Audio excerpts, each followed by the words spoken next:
আমাদের গাড়ির পিছনে সিট ব্যাগ দিয়ে ভরা ছিল। তো সামনে সিটে বসে নিয়ে আসতা।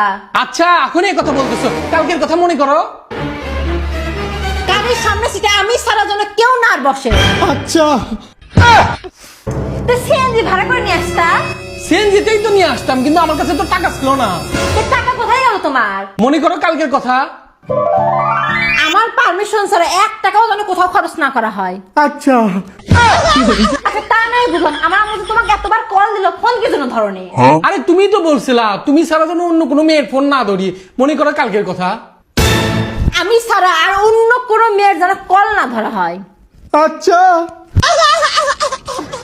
আসলে আমার মাথা নষ্ট হয়েছে, আমার মাথা বুদ্ধি কমেছে, তাছাড়া আমি তোমাকে কেন বলতে যাবো? হ্যাঁ হ্যাঁ হ্যাঁ হ্যাঁ হ্যাঁ হ্যাঁ। এখন আবার হ্যাঁ হ্যাঁ করতেছো কি জন্য? আরে তুমি তো বলছিলা তোমার সব কথাই যেন আমি হ্যাঁতে হ্যাঁ বলি। মনে করো কালকের কথা। আমি যখন যেটা বলবো সেটাতে যেন হ্যাঁতে হ্যাঁ বলা হয়। হ্যাঁ হ্যাঁ হ্যাঁ। আসলে তোমার সাথে কথা বলে আমার ভুলে গেছে, তার চেয়ে আমি আমার মুখ নিয়ে আসি। ঠিক আছে নিজেই নিয়ে আসো, খুব আসে গেছে।